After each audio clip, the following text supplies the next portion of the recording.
Welcome back to Holistic Healing Association. I'm Erin Darcy. I'm certified in embodied processing and clinical hypnosis. Today, we will be looking at different faith backgrounds and spiritual backgrounds. Many faith and spiritual backgrounds say that we are connected, yet viewed differently. We will be looking at the different aspects and becoming curious. What does that truly mean? I have with me somatic practitioner and therapist who's returning for the fourth time. Third time or fourth time, yes. Rūta, thank you so much for joining us. Thank you. Thank you for having me. And would you like to tell us a little bit about yourself? Sure. So I'm originally from Lithuania, been living in London for the past 12 years. I originally started as a chef. I've been a vegetarian, vegan chef for over 10 years. I still cook sometimes. During the lockdown, when all the restaurants shut down, I had to find a new way of making money and making a living. So I turned towards health coaching, somatic practices. I also got myself into therapy. I learned about shamanism, different healing modalities, explored many healing modalities, probably all that there is, including the ancient knowledge of India, such as yoga, Ayurveda, astrology, Vedic astrology, and also I'm a trainee in shadow work with the uh, governing body of shadow work, shadowwork.uk. Um, yeah, and today I'm in London and I'm excited about this interview. Okay, thank you. And why don't we discuss the first question? Sure. There are many faith backgrounds and spiritual backgrounds, and many of them say that we're all interconnected. Hmm. What do they say? And what does that mean? Hmm. Yeah, so there is a sense of separation that we all experience as deeply relational beings. And I think it's very natural for us as a human beings to question, are we connected? Are we disconnected? How are we connected? How are we individuals? This also comes down to that question of who I am in this whole life, the variety of life. And many religious philosophies, spiritual philosophies has raised this big question of who are we? Who am I? And for me, I've been exploring deeply yogic philosophy among other philosophies as well, but yogic philosophy seems to be the richest one for me and answered the most of my questions, especially like existential questions, which I think we, as a human beings, we are quite existential beings. We want to answer these big questions. And one of the thoughts is that we are simultaneously connected and separate. So that means that we have interconnectedness with the whole existence, with the whole universe, with God, with spirit. And simultaneously, we possess this individual identity. And to have a fulfilling bond and relationship, we have to maintain our individuality to know who we are at the core being and from that space extending that connection outside of ourselves because we can only truly connect when we are connected to ourselves. That's when we can truly bond with the world around us. So I found it the most fulfilling understanding. And also when it comes down to therapy and psychology, there is a thing called enmeshment within the families when the baby is enmeshed with its mother, which is a very natural stage of our development where we don't feel separation from our mother. So there is a natural urge for us as a human beings to merge again, to reenact that early attachment with our mother. However, when we are adults, we often get disappointed with this attempt to merge or get enmeshed with someone And this is where the boundaries comes in, having understanding that this is me and this is you, and we can have a bond and we can be interconnected and connected through that bond while simultaneously maintaining individual standpoint. Um, so that's a healthy way of relating to the world, is maintaining your individual stance while extending your heart and mind to another being in front of you or to another soul. Okay. And as a Christian, Catholic, we believe that we're all interconnected. We're all connected because God created us. We're all brothers and sisters. And that means we should care and show love, deep love. Mm. There's a biblical verse, and it says, if one part suffers, every part suffers with it. If one part is honored, every part rejoices with it. 1 Corinthians 12:26. Yeah, that's a beautiful quote. Thank you. Yes, so it's looking at if we're all connected, Mm. what does that mean? That's a How very does good that question. impact our life? And how does Yes, that impact society? yes, that's a very, very good question. And I think it comes down to understanding that my suffering is also your suffering. That we are all connected. And by reducing my own suffering or healing myself and looking at myself and how do I create suffering in my own life? What's my role of creating suffering in my own life? That can help not just me, but also the people around me automatically. So it gives that message that my healing is also your healing, and that if each of us takes responsibility for our healing, the world would be a different place. And I also believe our actions can impact people across the world. And they can have a ripple effect. And just like our healing can have a ripple effect. My teacher has mentioned, he said that before you think of saving the world, save yourself first. Yes, I agree. Because how can you save the world if you can't even save yourself? And Mother Teresa, when Saint Mother Teresa, who worked in India for many, many years with the poor, Mm, mm, mm, she said when people were coming who were married with children to come help and volunteer, mhm, she'd say, go back home. mm, Your service is with your family. Focus on your mm, family, mm, right? Uh, so it's also looking at our capacity mhm, because everyone has, if we are all connected, we all mm. have gifts and talents and different seasons of our life. Yes. And we need to be able to know what our capacity is, right? And everyone has Mhm, different gifts and different talents that they can share, and everyone has mhm. different weaknesses and strengths. Yes. And it's just us doing our personal best. Mm, I know I spoke to a colleague of mine that has a Muslim background, mhm, and she said similar, that she mhm, believes as Muslims, we're all connected, mhm, and that even with animals, we are supposed to take care of animals mm.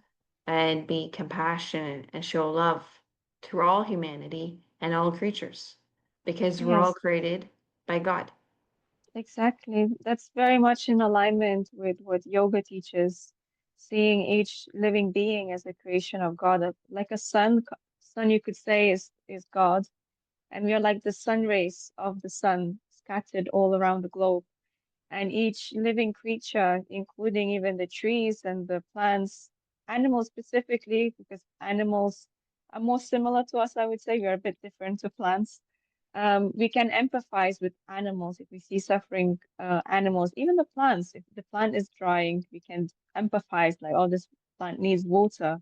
So this interconnectedness with the world around us, and this is not just the yogic philosophy, it's also ancient shamanic uh, understanding of the world, that the world is relational. We can relate to the world around us.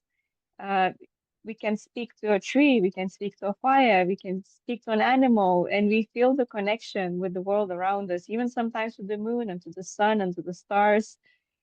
So the world around us, the universe is relational, and so is God is relational because we are kind of reflections of that divine nature.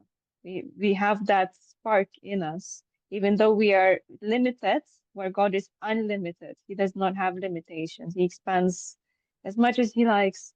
As the human beings, we have to accept our humanness that comes with certain limitations. And there is this thing called Dharma in yogic philosophy, which what you spoke about, each of us have individual duties to fulfill for humanity, for this planet, for the earth. And our path as a soul is to understand what is that for me specifically, what's my soul's purpose, what am I meant to do here, what service do I have to provide, and what you mentioned as well about Mother Teresa, probably for her, it was very natural to go and help the poor because she felt that in her heart, in her soul. So for each of us to realize what is it for me? What's my dharma in this world? What am I meant to do? And live from that dharma. And there is a quote as well from Bhagavad Gita that it's better to follow your own destiny than to follow it imperfectly than to follow someone else's perfectly. It's all about embracing, even if it's imperfect. If you can't do it perfectly, but embracing something that's very unique to each of us and do our best. That's all we can do, really. Hmm. Agree. It's is a Catholic perspective. We all have different vocations. So some rule to the Mm-hmm. religious life, so become a priest or a nun. Mm, Some are mm, to single life, and some are to marriage. And mm, it's discerning. And that means, to me, listening to your emotions, mm, going in silence, processing your emotions, listening to your emotions, making sure that you're resourced and in a calm state, listening to your true thoughts, not a thought that's triggered, and then bringing them together. mm, And that's reasoning. And then pausing for a moment. Or if you think you have the answer, my best friend always said, ask again, mm. right? And bring it to Yes, prayer. yes. I know St. Francis of Assisi, it's interesting how you're saying, like, with the water and nature. St. Francis of Assisi, I believe, would call even like the trees and nature brother and Mm, sister because mm, we're all made by God. mm, He would call animals brother and sister. He would talk to the mm, animals. There's stories mm, of him preaching to the birds when no mm. one else would listen. That's Um, beautiful. and there was a wolf that was terrifying a city.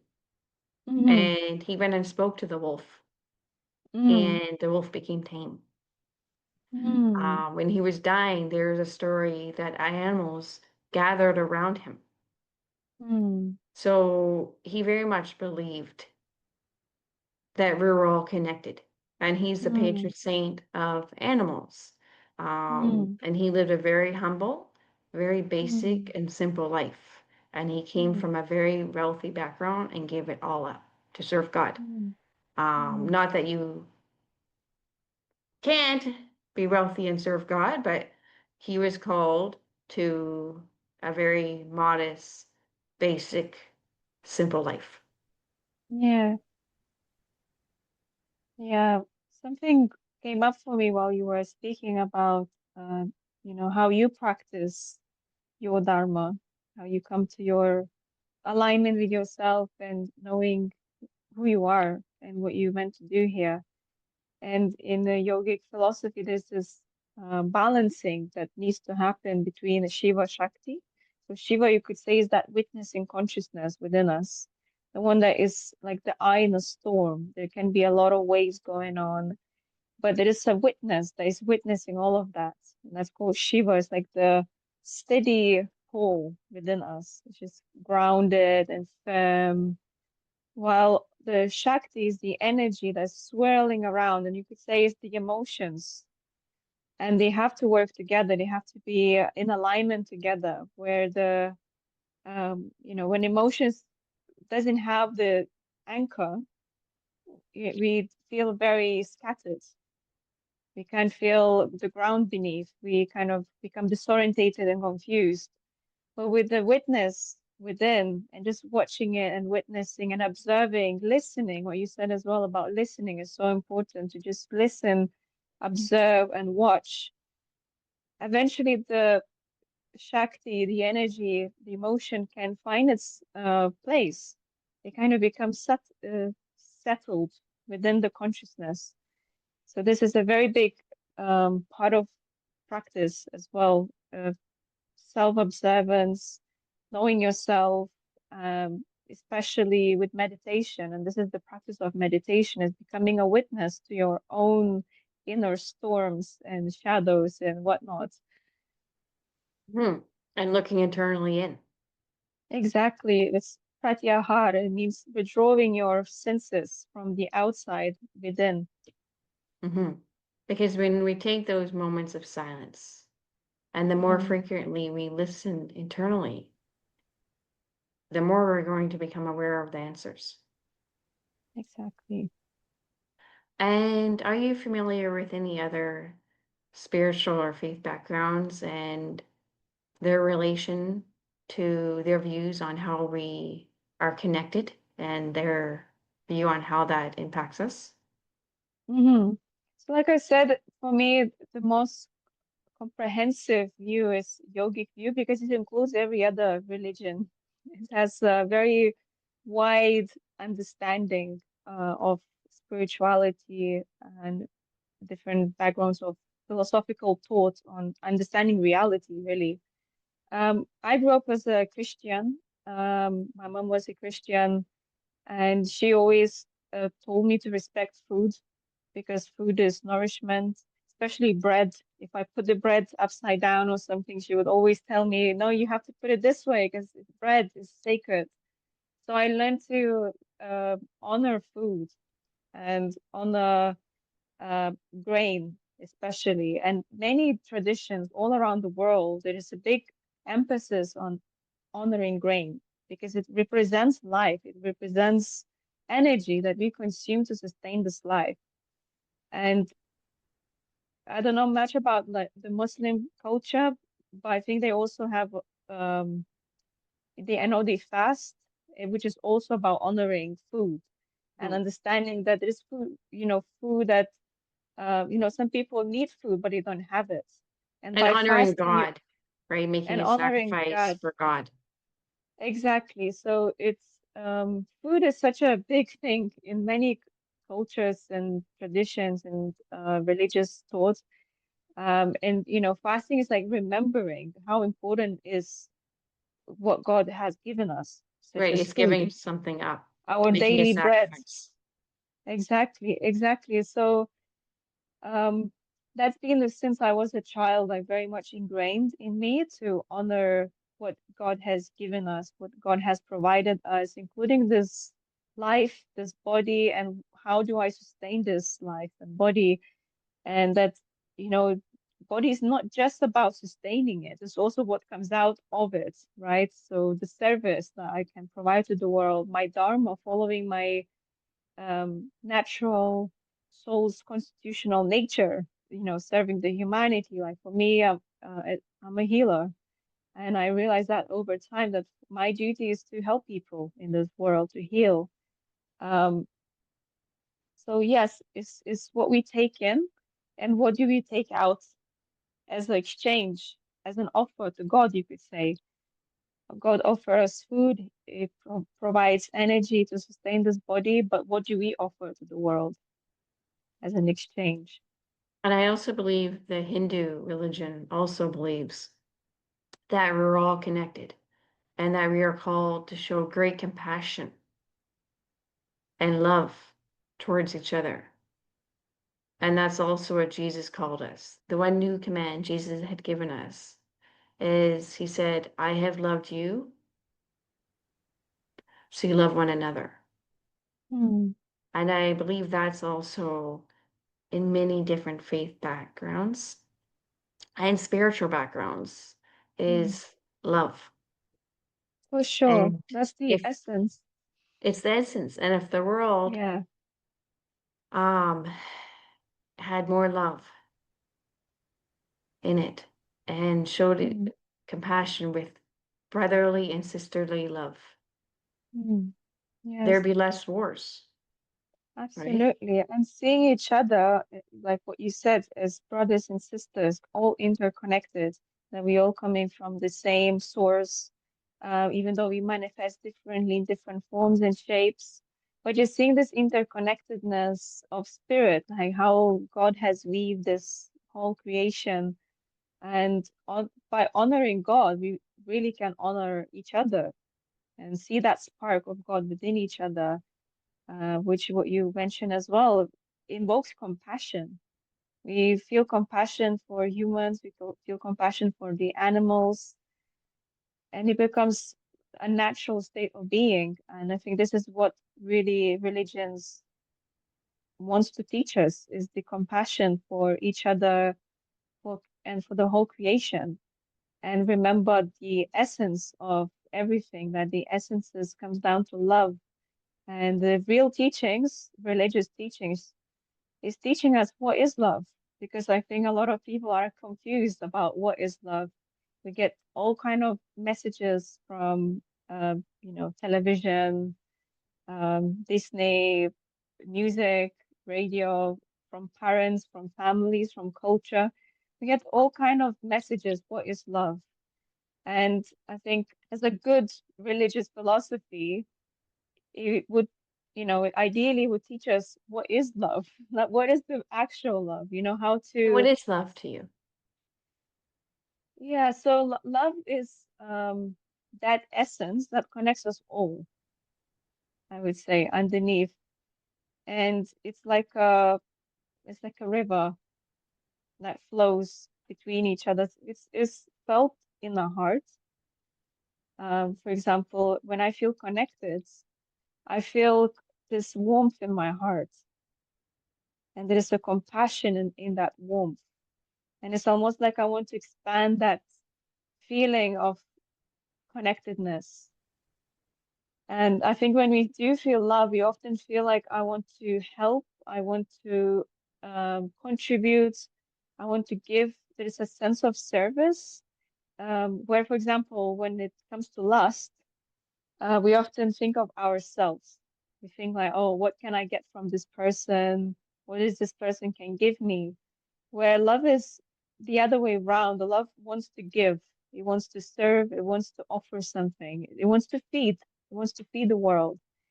And I think the source of love within us is that spark that we carry in our soul, which is connected to God or spirit. And I also believe it's also loving ourselves Absolutely. and having compassion to ourselves and looking at our own, the way we talk to ourselves and ask ourselves, would we talk to ourselves this way? Or would we talk to our best friend or someone we love Mm, this way? mm, mm. I just become curious about that. And if the answer is no, start to become curious. Why are you talking to yourself this way? And boundaries can be an act of love Definitely. I for think they go hand in everyone hand. involved. Yeah. Yeah. And that's one thing I'm trying to teach my daughter Hmm. is self-love. I'm trying to teach her Hmm. empathy and compassion Hmm. when I see the opportunities, for sure, on a regular basis. But I'm also trying to teach her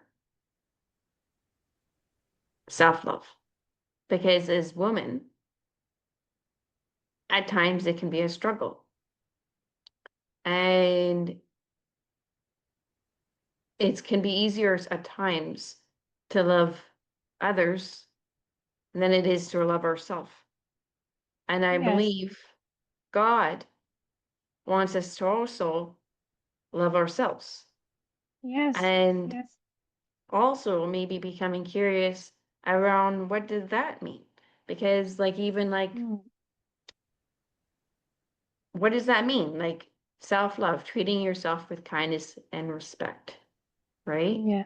And Yeah. compassion and even looking at Christ himself. Hmm. There are for sure when they hurt him, they hit him, they did all kinds of stuff to him, they killed him. He put up with a lot. Hmm. But there were also moments that he put up strong boundaries. Hmm. When he walked into his father's house at the temple Hmm. and he saw them turning into a marketplace, Hmm. he got angry. Yes, that's righteous Jesus felt anger. anger. Yes, righteous Yeah. anger. And he threw down the tables. Hmm. And this was his father's house. Hmm. And another time in the Bible, his apostles were telling the little children to go away. And he said, the kingdom of heaven belonged to these children. Hmm. Do not turn them away. He said, let the little children come to me. Again, he put a strong boundary, a loving, compassionate boundary, right? Yes. Teaching. Yes. Um, that's an act of love. These are acts of love. Exactly. That's a big So learning for it's us as a defining, human beings. and it's looking at It's what does love really mean. exactly. And this is where, for example, from our families, you might have learned that love means having no boundaries, sacrificing yourself, kind of making yourself a bit like a doormat. Like anyone can walk on me and do whatever they want, and I tolerate everything. So that's one extreme of not having boundaries and presuming that that's love. But what Christ is teaching, and also in Vedic philosophy, in Indian philosophy as well, this is a big teaching of righteous anger. And there's a goddess Kali who comes when there is violation of Dharma. Dharma is your righteous duty in your life. So when the Dharma gets violated, she comes out, and it's what we will see as a righteous anger. She's fierce and she's angry and she's ready to fight. And this is also the archetype of a warrior, and the duty of a warrior is to uphold dharmic principles, which is the morals and ethics of a human being, which I think as well the religious school of thought, that's why that's what they want to teach us. It wants to teach us what's right and wrong, to be able to discern what actions are right and what actions are wrong. So, for example, we know that harming others harms ourselves, and therefore it's not right. So we should aim to have compassion, even for those that harms us. That's very good example from Jesus. That even when he got harmed, he still had compassion for the ones that he harmed him. And that's, of course, is a very high level of Hi. someone to have that level of compassion. And you know, him being as a son of God, of course, he's not an ordinary being. But for us ordinary beings, ordinary human beings, we can just aim on that, see it as a teaching. This is the ideals that um And try and follow it, but we are imperfect. We are imperfect. God is exactly and perfect. So we're not able exactly, to, we just have to try our best. And we're going to constantly fall. And then we get up exactly. and we try again. I fall every day of my life. And then I Me get too, up and same. I go again. Because I am Exactly. perfectly imperfect as I am a human. That's it. That's it. And this is it.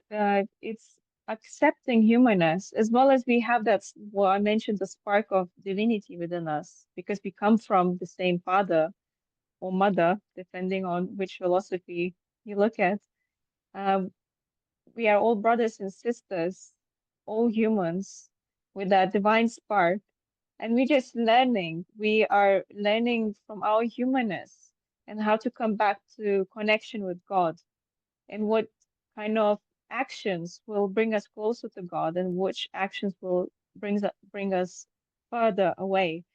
And that's what Jesus was teaching us, how to come closer to his Father. How can we come closer? And he lived by example. He showed example. This is how you express the righteous anger. This is how you practice compassion. Um, and so on. There's many, many teachings. You can study the whole Bible, and we will find so much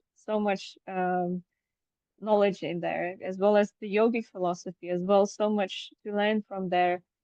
And something I really like is the idea of alchemy, which comes down to healing. So healing is really alchemical process, internal alchemical process. So all the kind of, you could say, sin, like all the things that we have accumulated over lifetimes, like from yogi philosophy, we had many lifetimes. So we accumulated this baggage, you could say, of burdens, traumas, and we are learning how to alchemize it so that these burdens becomes a gift to the world. And this is healing, processing, looking at it, meditating, taking the right actions towards alchemizing something that is dense, dark, and maybe even destructive sometimes. Alchemizing it so that we can serve humanity. For example, my traumas has turned me into a healer. When I started taking responsibility for my pain, I realized that I want to be a healer and I want to help others to do the same. I want their pain to become their gifts, just like what I did with mine. And I'm still doing that. And I think when really bad stuff happens, like trauma, we can also ask ourselves, why is this happening? How can God allow this to happen? Right? Mm, These are mm, questions that I'm sure have gone through many people's minds throughout the mm. history of time. Yes. And I'm sure there's different religion backgrounds that will say many different things. Mm, Christians will say there was not meant to be suffering.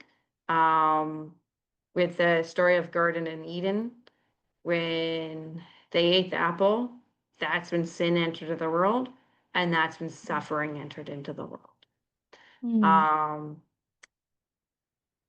but it's getting up every day out of bed and just trying to be the best we can be for that day. And every day is going to look different. mm, And it's also going to be the capacity that we have. Um, and it's also looking in the Bible, it says turn the other cheek. If someone slaps you in the face, just keep on turning the other cheek. What does that mean? Because it doesn't mean putting up with abuse. It may mean showing compassion and love and kindness. I know when I was in a very abusive relationship, I had an annulment in the Catholic Church, but I went to Christians mm, and I went to many for advice and direction because I didn't know what to do. mm, Um, and I had about 10 priests tell me to leave. But I had some mm, Christians tell me It's my cross to carry. I'm not called to have children. Um, I'm supposed to take care of him and things like that. That is not love. That is not compassion. Mm. God does Mm. not call any human, any child, any woman, any man to tolerate abuse. Mm. That is not love. Yeah. I'm glad you called this out because I think many people they see this teaching as just tolerating something that is detrimental to you. And we cannot feel compassion when our boundaries are constantly crossed. There's one study that has been done that I'm quite fascinated about compassion, that the most compassionate people is the ones that are the most remote from society. They have the most boundaries. So they studied regular people, everyday people, and they studied monks, like Buddhist monks who meditate a lot, about 8 hours a day or so. So what they found that the centers in the brain to do with compassion were the most light up in the monks who are completely remote. They mostly meditate throughout their day. They spend a lot of time meditating. And regular people, they had like just very slightly light up centers or not light up at all. So they didn't have that so much compassion because they were always in contact with humans and with other people. And what to speak when someone's crossing our boundaries constantly, such as abuse. This is violation, absolute violation of your space, your health, your mental health, and Your we soul, cannot feel everything. compassion, your soul, everything. So we cannot feel compassion when we being violated. So the best course of action is to remove ourselves because one of the main things that we're talking about actually is compassion. And to practice compassion, it means also practicing compassion for yourself. Mhm. That when there's a violation, the righteous anger, right? So if there's a violation, we have to use the righteous anger to distance ourselves. And this is the action of compassion. And only then we might eventually come to the point where we can feel compassion for even the people that harmed us. And But it also, takes time. it takes some time and also compassion for ourselves, for Compassion, yeah. understanding why did we end up in that situation and why did we tolerate that? So we need distance, we need boundaries, we need the righteous anger to distinguish. And there's an alarm system in each of us, that God has given us, which is the anger. It's an alarm system to know when our boundaries are being crossed and how to reestablish justice in our lives. So it's a very intelligent system. Unfortunately, most of us been disconnected from that system. And Jesus was demonstrating that. This is the righteous Anger, anger. This healthy is how anger. you exactly healthy anger. He was demonstrating that. So this is very important teaching to also reflect on how to use your own anger in your own life in a righteous way to take the Hmm. right actions. And only then, when you can take yourself out of the situation and have the safe place and compassion for yourself, Mm. are you, and healing, are you able to have compassion for the people that hurt you? For, like, for Mm. example, the person that hurt me, I have compassion and I have forgiveness.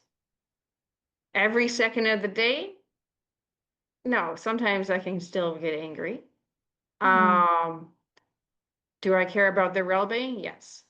Um, but if I was right in that situation, am I going to Mm. be able to do that?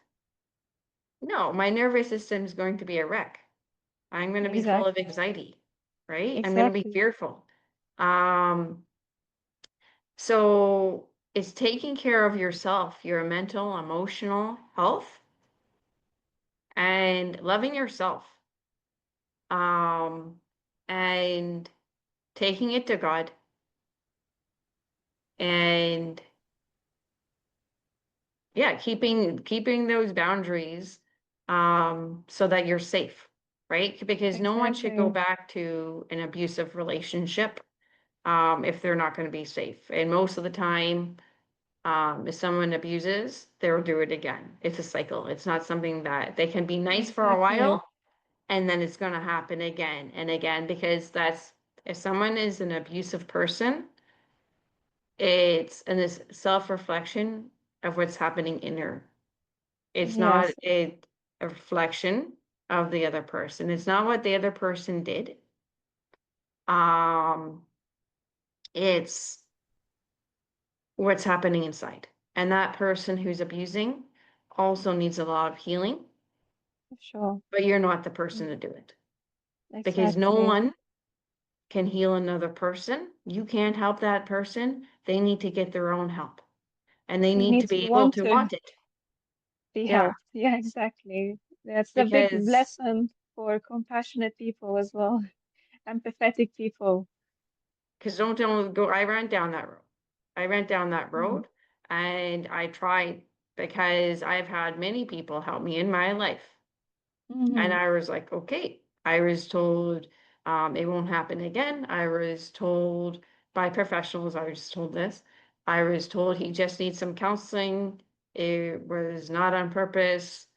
Um, that he's a great person. Um, all kinds of stuff. And it happened. I was like, okay. And it happened again. And there's no Hmm. remorse or very Yeah, little and remorse.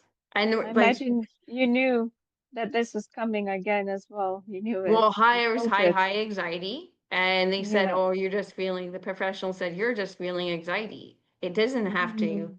be that you're scared this is going to happen again. Because Mm. actually, they Mm. told me this is how bad it Mm. is. Psychologists, clinical psychologists, over 20 Mm. years told me that unless they become an alcoholic, they will not Mm. abuse me again.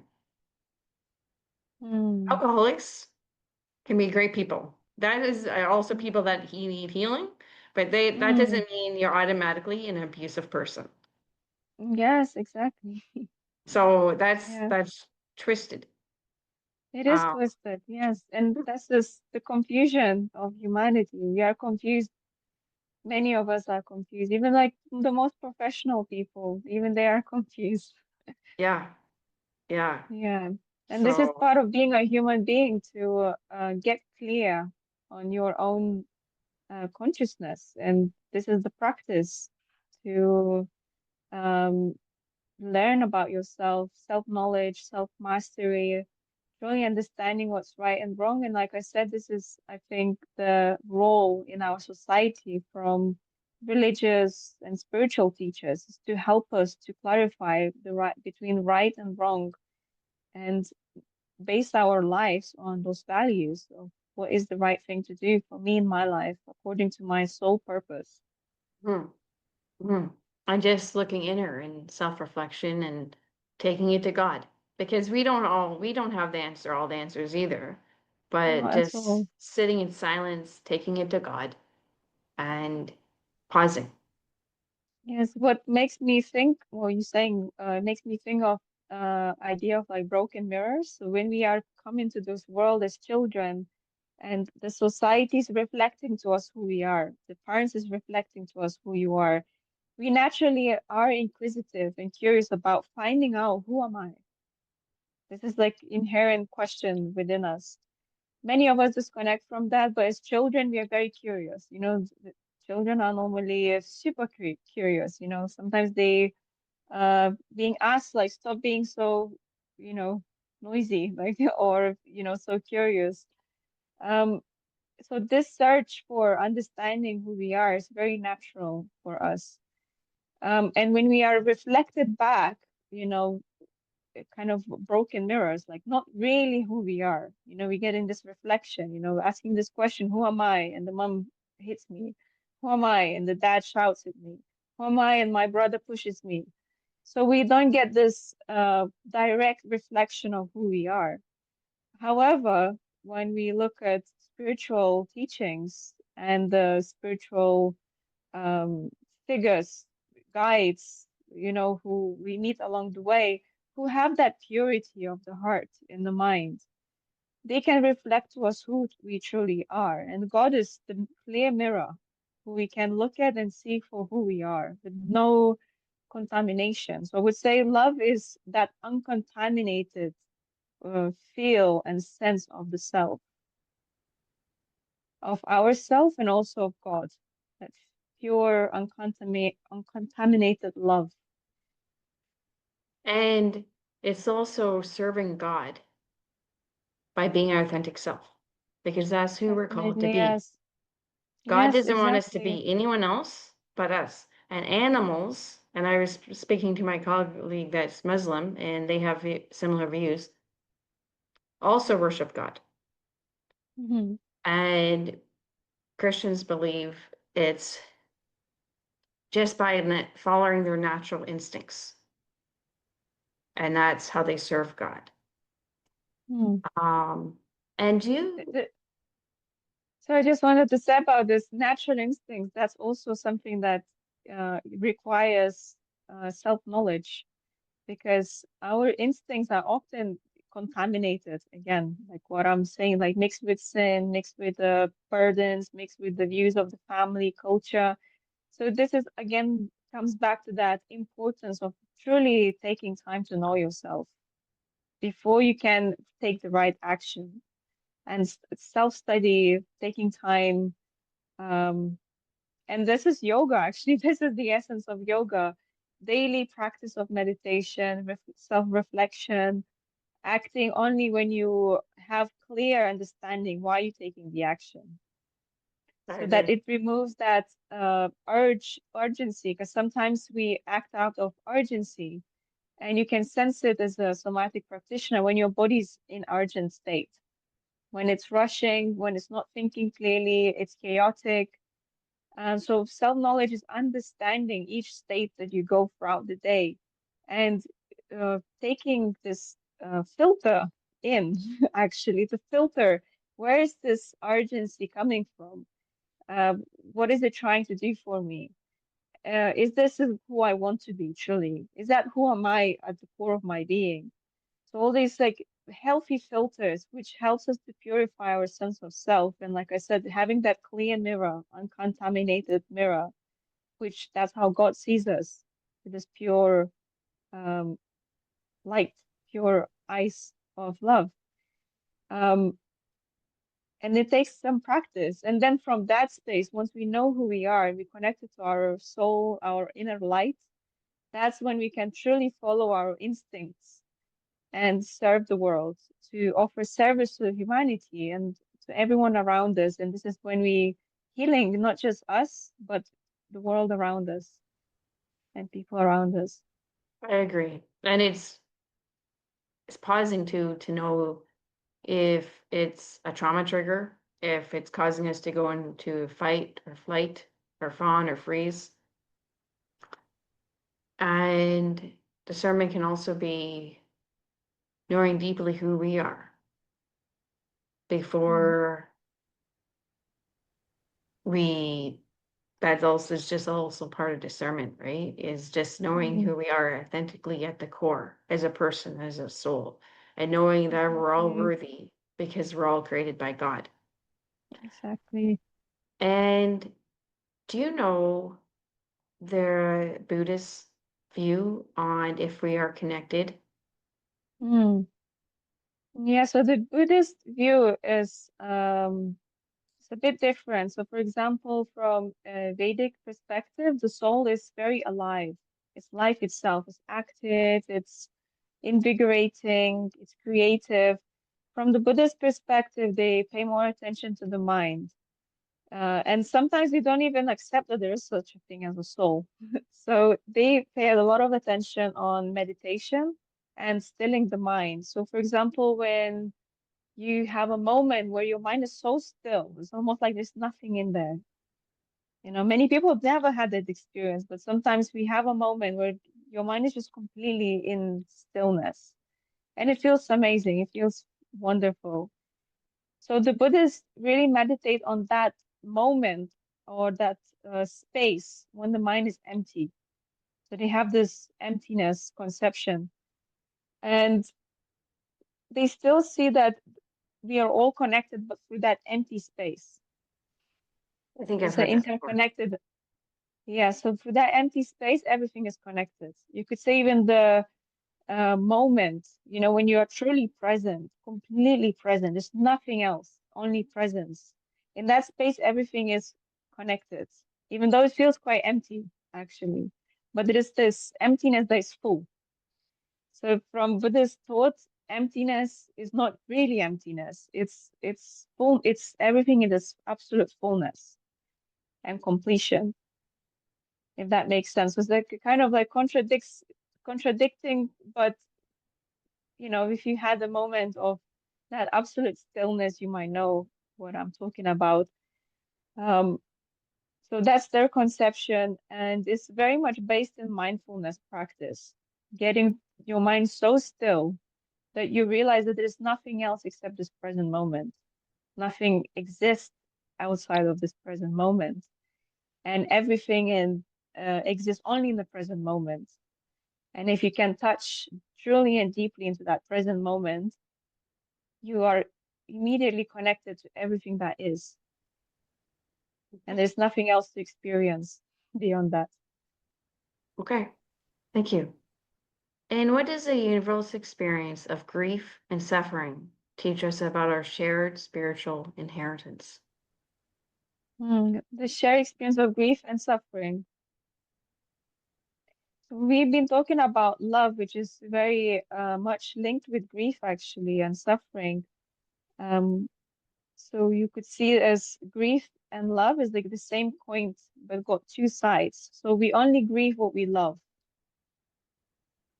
And it is grief that sometimes we can't even backtrack. Like, for example, I've been working on my grief for years now, and sometimes I go back and back and back and back, and it comes back to like the love that I have not received, or the space where they're meant to be love, but that there is grief because the love never really been met in that space, or I haven't been met with love where I needed that love. So grief took over. Um, and from the yogic philosophy as well, the grief goes beyond this body. It goes to the our relationship with God. That the origins of our grief is this connection with God, because God is the source of love. And when we turn away from God, that's when the grief entered our hearts. And the reconnection with God is actually when we beginning to expose ourselves back to love, and the grief can heal. And that idea of that we have a hole in that inside of us, shape which is in the shape of God, and nothing will ever fill that hole. Only the relationship with God will fill it. And the suffering is also seen as that turning away from light. So imagine there's a source of light that nourishes you, gives you everything you need, the love that you need, the attention that you need, the warmth that you need, but you turned away from it. So of course you're gonna suffer because you're turning away from something that you inherently longing for. True. So the suffering is the idea of turning away our attention from the source of nourishment. And sometimes people will do that out of shame Exactly. because And they the don't feel shame, good yes, enough. exactly. And there is so many teachings that about shame, how we um been bound by shame and feeling not good enough to receive that nourishment. So we keep our heads away. We're feeling bad. We have all sort of feelings, and this is something that one of the most difficult emotions to work with is shame. It's so Toxic shame. consuming, Oh, it's toxic so shame. I've experienced it deeply in my life. It's hard. It's really tough. And it's like imagine you're stuck in shame, so deeply stuck in shame, and there's the sun shining there. It It's makes you want to like hide. It's just like exactly, you're Adam like, and Eve. I'm not Adam, worthy of it. Adam and Eve You hid know, after they ate the apple. yes, That was yes, probably the first exactly. time humanity felt shame. Yes, And who did they hide from? God himself. exactly, exactly. So this is a massive part of healing is working with your shame and understanding that shame is like a shell that we lock ourselves in. and there is no light that can come in there. And it's a protection mechanism because it's a belief that I am bad. I'm too bad to receive. I can't receive. How could someone like me receive love from God? I'm so fallen. I'm so worthless. So really, these beliefs, they perpetuate the wound of shame and keeping us away from receiving the love that we look for or we yearn for. You know, it's We like need. admitting we And the actually fact need it. fact is, God Exactly. knows we are people and we are fallen. And he sent his son to die for us. That's how much he loves us. So Exactly. Yeah. he's accepting of us. He wants Yes. us to try our best, but he knows we're gonna fall because he knows we're human. And Exactly. we're not perfect. Um, and if you believe in the Garden of Eden, that would have been the first trauma in history. Hmm. And yeah, it's just something to reflect on. Yes. Um, yeah, okay. Yeah, and I think in us it is something that remembers the time when we were with God, where we were in connection and we were in paradise. And that is We heaven, being with God. exactly. So there is something in us that remembers that we belong in a higher plane. That this plane of where we are on earth with suffering and so many lies and deceptions and so much sin and all sort of stuff. There's something in us that yearns for that heavenly feeling to go back to God because As we much as kind we of push it record away at times. exactly. So, this is natural from yogic philosophy to see that soul longs for that union, and this is where the connection with God, And no money is or gold is going to satisfy it. No fancy exactly, car, no big fancy house, nothing. exactly, And exactly. with trauma, many experience deep grief. Deep Hmm. grief, deep grief from maybe not growing up in a healthy home environment with nurturing Hmm. parents. Hmm. Grief from wishing their life was different than it is, or they had expected it to be. And grief over losing people they care about. Hmm. Personally, I just lost a friend. She was very Hmm. young, Hmm. and that is also grief.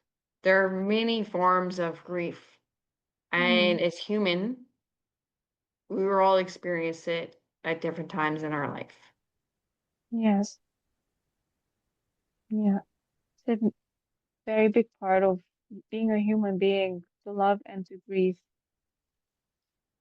And does accepting our shared connection help us to drop our social anxiety and our fear of being judged by others?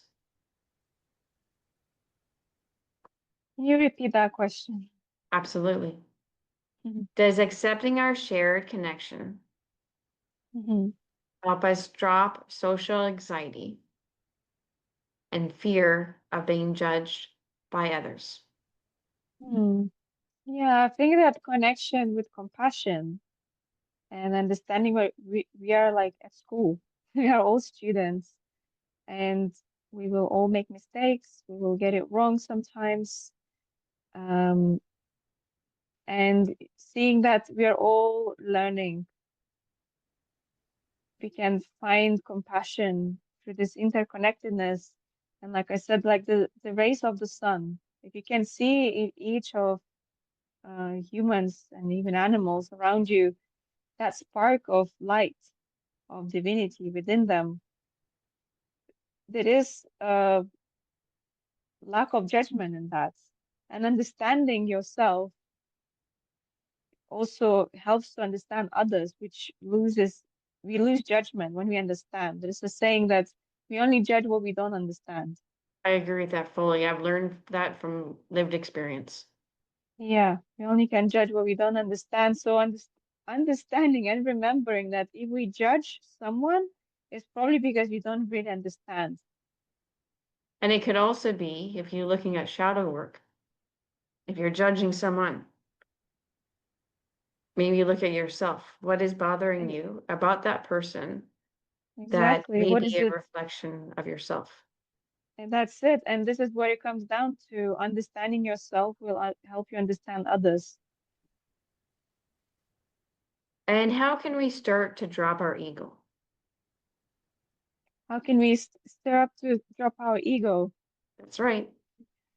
So the ego is a natural structure. There's something that people sometimes say, I want to kill my ego. But you're only trying to harm yourself. So it's not going to work.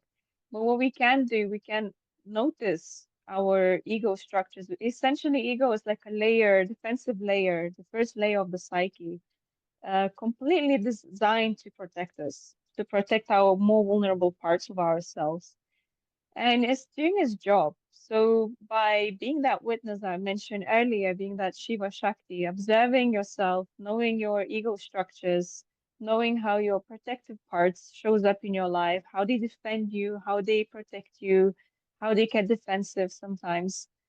Uh, it helps to loosen up ego because now you're not blind to it. Now I you're understand. aware of it. Mhm. So And the you can look at awareness it is even from a really, distance as an yes. observer and just reflect. Just say, like imagining on a wall and just view Hmm. it, observe it, and self-reflect. Yeah, 'cause that's how you are becoming aware of it. And awareness is the key when it comes to ego, not killing it, not slaying it, not getting rid of it, because has a very good reasons to be there. It's protecting you. If you didn't have ego, you would be walking around in the world with your feelings completely exposed, completely vulnerable. You probably would not be able to live in the world with no ego. You need to have some sort of filter, which you distinguish, who you are and who are others and the world around you. So it's a very healthy structure when it's you know when you're aware of it. It's a healthy, natural human structure. The only problem is when you're not aware of that structure and we just blindly act out of it. And if we can internalize that hurting another is hurting ourselves, how would that instantly transform the way we live our lives? Hmm. Hmm. Yeah, I see that relationships are like mirrors. So when we feel the urge to maybe inflict pain on someone, um, normally emotional pain, sometimes people want to inflict physical pain too, happens. That feeling of like, oh, I want someone to feel the pain I'm feeling. I think it's important to do mirror work and understand that the pain you're carrying is your pain. And probably they also have that pain within them. And then inflicting more pain is like putting wood in the fire, which makes it more and bigger. And the fire goes bigger, eventually might burn and even destroy. So mirror work, understanding that the pain we carry is my responsibility, and also allowing others to take responsibility, maybe even assist them in taking responsibility for their pain, so that the pain doesn't multiply, that we don't put the wood into the fire of pain. Does that make sense? It makes sense. Yeah. Yeah. It's just, yeah, it's reflecting, a lot of self-reflecting. Yes, it always comes back to reflection. And I think that's with many spiritual backgrounds, right? Mm, Is reflecting. yes. Left self-knowledge. That's how you attain self-knowledge through reflection, and of course through your teachers and guides and books, And when therapists, we healers.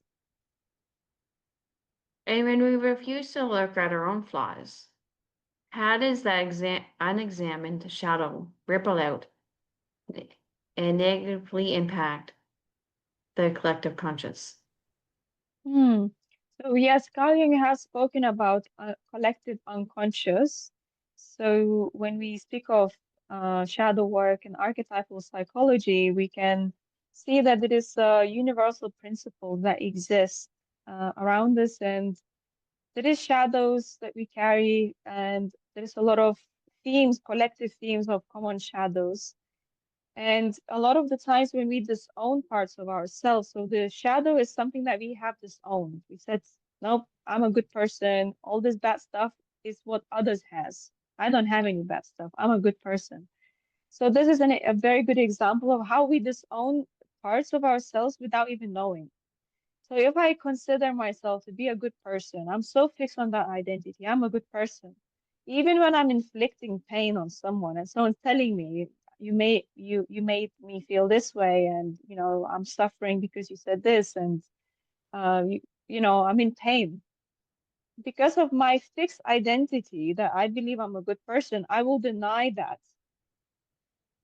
and that will inflict even more pain.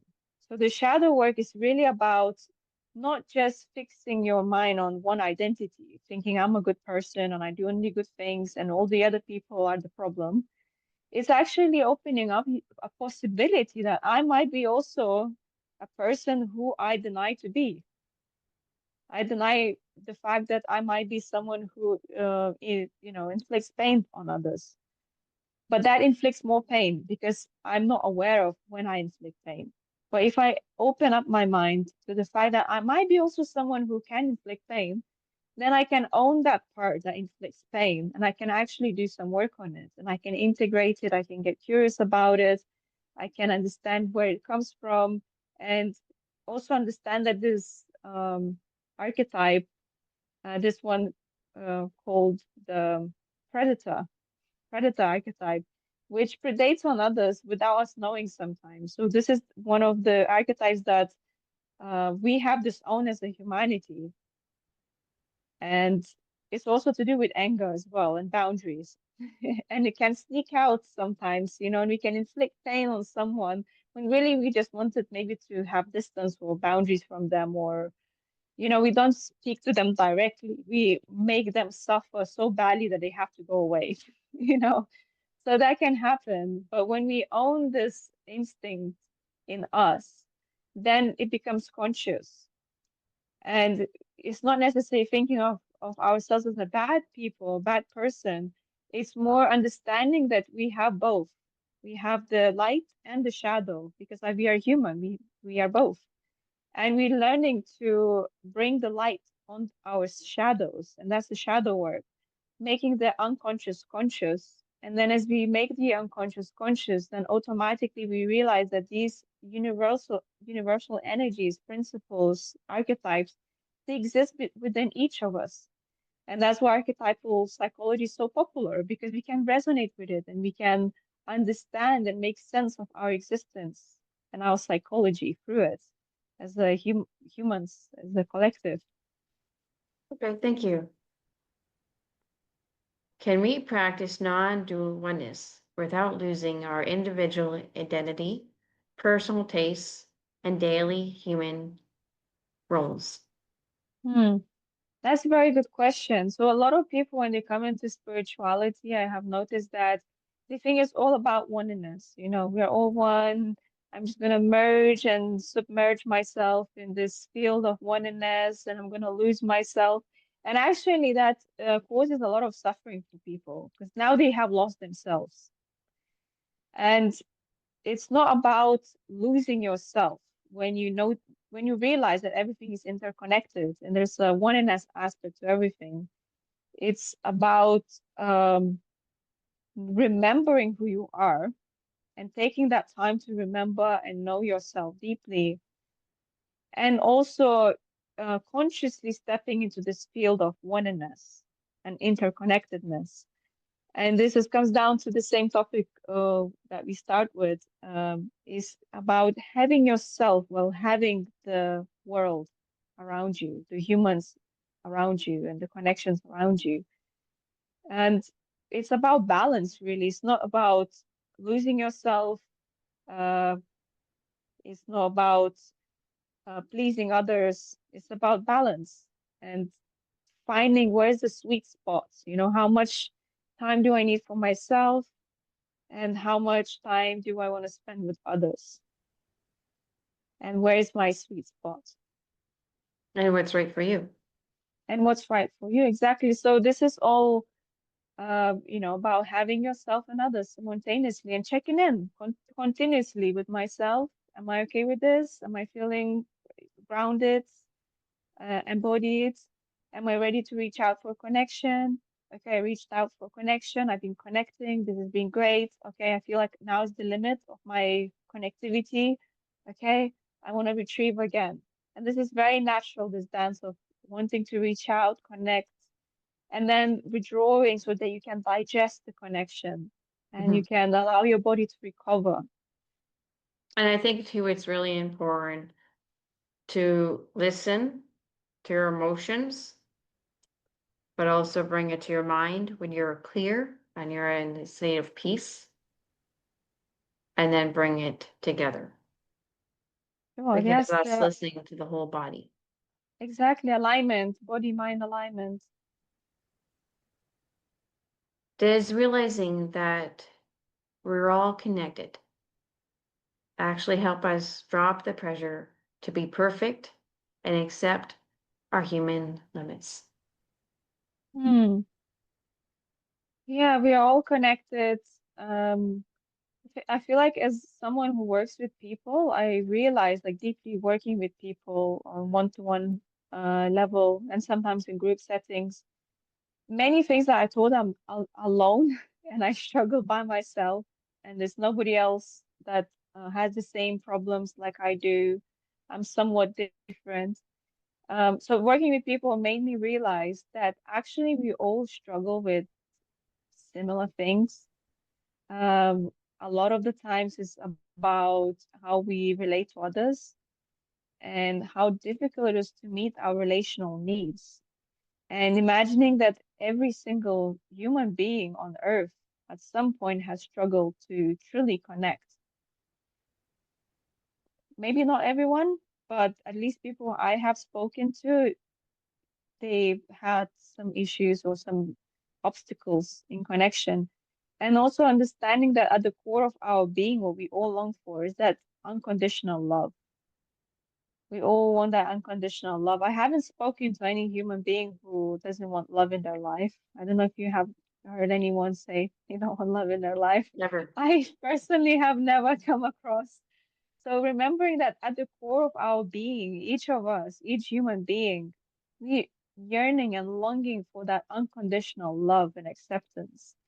And I feel like if we remember that, we can really drop these the kind of sense of um, separation, sense of we are all different, we don't belong, um, we kind of outside of it or outside of everyone else because we are somewhat different. But if we remember that at the core of our being, we all long for same thing, for this unconditional love and acceptance.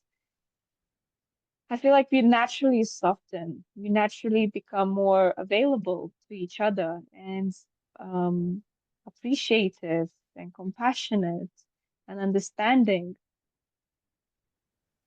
Thank you. How can it help to take away the toxic shame when we know we're all connected? We all have human flaws and we all have our own struggles. Hmm. Yeah, so toxic shame is a very heavy burden to carry.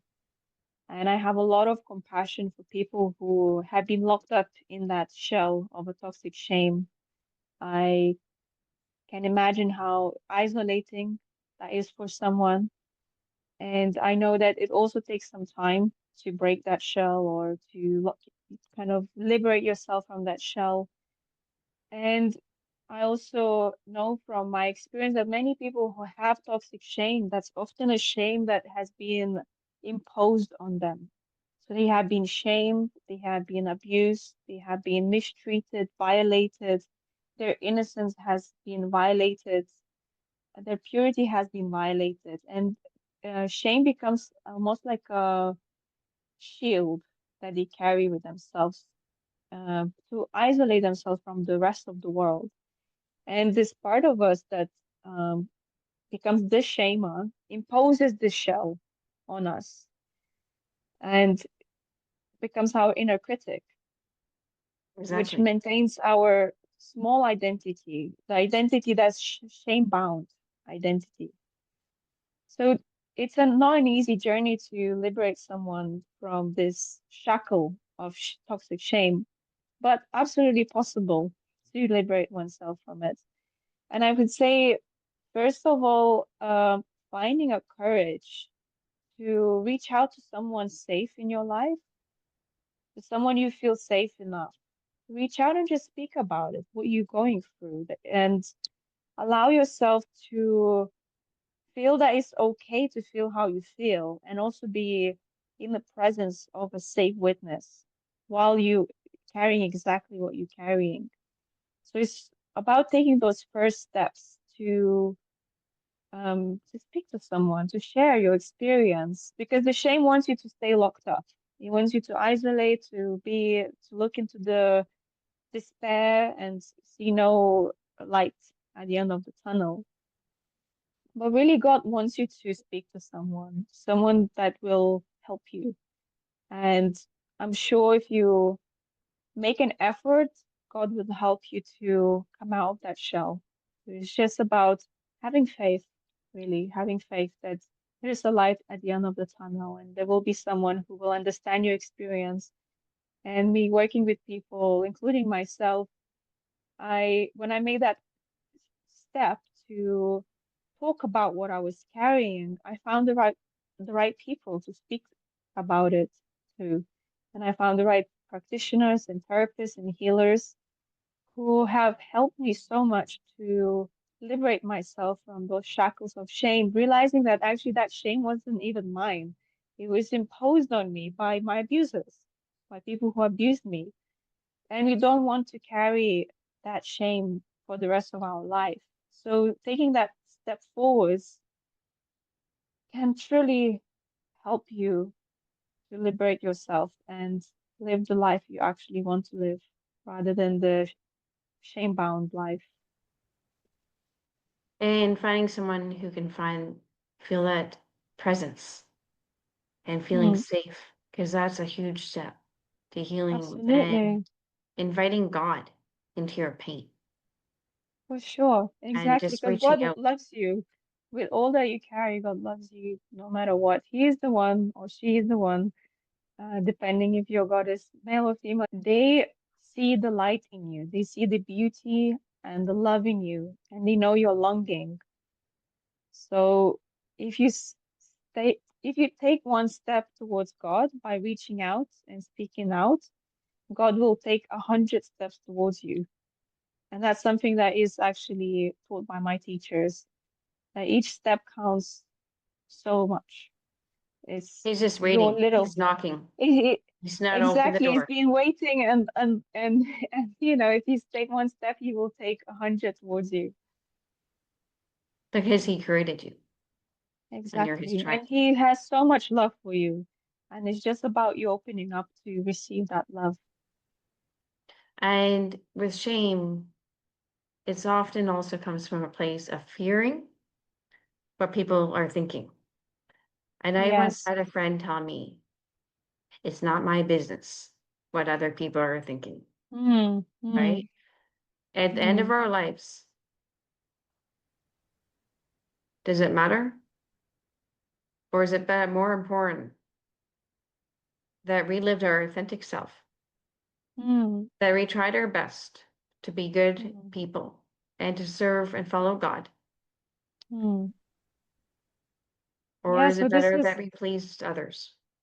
Yeah, so this is again comes down to that protection nature of shame, protective nature, that it's repeats that shame or repeats the words of our abusers and people who have put us down. It's like a record tape that just got recording, it just keeps going and going, and it's in your nervous system, it's in your brain, and it's simply there because it's anticipating of abuse again. So it's safer for you to be locked up in a shell for the rest of your life and listen to what everyone else thinks of you, it's, perceived as more safe and predictable than you actually being yourself, especially if you've been shamed for being you, for being your true self. So this is your protection mechanism that it's based in survival. It's doing what helped you to survive. And that's what that's courage to step out of this shaming, get some help, speak to people who will help you to realize that this is the voice of your abusers, and you don't want to live.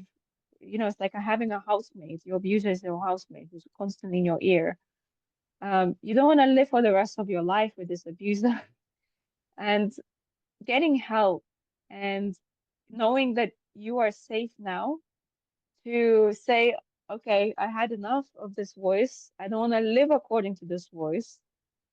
And maybe helping even this voice with compassion and eventually integrating the energy and using that energy to empower yourself to follow your authentic self.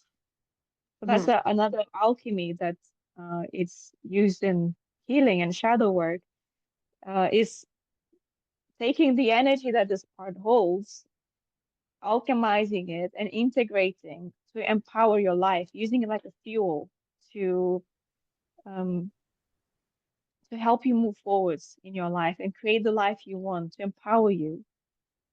Hmm. And the And voices don't always come from the person who abused you. They can come from other voices as well. But it's asking yourself, is it worth it? yeah, it's Is it society. There's so honestly many. worth it? Like, I invite Yeah. everyone to become curious and ask yourself, is it worth it Hmm. to live a life of not being authentic, trying to please Hmm. everyone else, Hmm.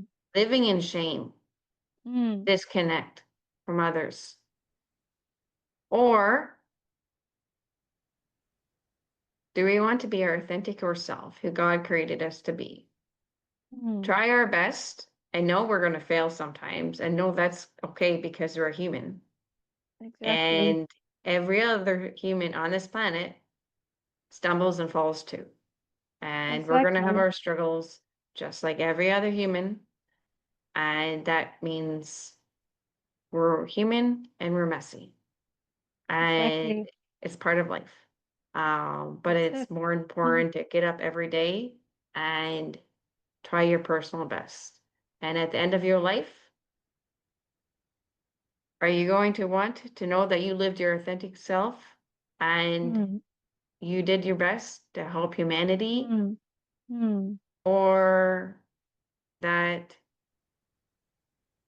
you didn't live yourself, you people pleased and you listened to that shameful voice? Hmm. It impacted Hmm. you in your entire life, because I have self-isolated. I have lived with deep Hmm. shame, Hmm. and I would not want to live like that the rest of my life. It's Exactly. healing from shame. It's showing having self-compassion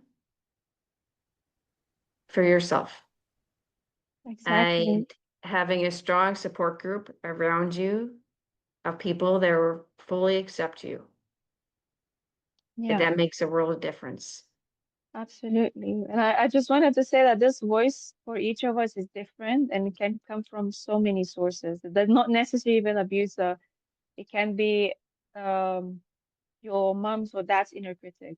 We pick up these kind of energetic imprints, you could say, even. Sometimes you can't even pinpoint from where. It could be your ancestors, it could be the society, the school, the teachers, whoever. But it's just about knowing yourself enough to understand, uh, what's um, holding me back, what kind of voices is holding me back inside my own psyche, and challenging them. And this just takes courage and asking yourself, like you said, is it worth for me to take that step to challenge and become more authentic of myself? And at the end of my life, knowing that I will reflect back and see that I lived an authentic life and I have no regrets of And taking that knowing step. and knowing that God created us all, and that also means you. And just taking a moment, maybe every day, if we're struggling with low self-esteem or shame, and simply knowing it up here, it's nice for reasoning, but taking moments to feel it and reflect on it and bringing it to prayer and asking God for the grace and doing everything you can do to heal, because it takes two. It's not just I'm going to pray and I'll be healed. It's possible for sure, but I also see that God rewards those who do everything they possibly can to heal, and then they bring it to Him. Yes. And the fruits of their healing, they bring it as a gift and an offer to God. And healing is a slow journey. It's baby steps and it's small moments. Yeah. Right? I was just in church on Sunday, and I just had a small moment, and it was deep self-reflection though, of the self-acceptance and asking myself, is it worth it? And it was a true moment. It's just little moments though, that is just like it brings clarity and it brings healing. Exactly. Yes, it's not some, I mean, it can be big moments as well, but normally it's the small moments. Normally it's the small moments. Yes, Well, thank small, you and so it's much. quite subtle as well Oh sometimes. So yes, that's for why we need sure. to listen to the heart. And sometimes you don't even recognize it, but that small moment on Sunday, I was like, whoa, it was deep. It was just one moment, but it was deep. So thank you so much for joining. We will leave Thank both you of our, so much. Thank you so much for being here and asking me these amazing, profound questions and taking this time out of your day to sit down and talk to me. well, thank you. You always bring a lot of wisdom and knowledge. Thank you. And we will be leaving our contact information below if you're interested in a session. And I invite everyone to become curious and do their own internal work and self-reflect.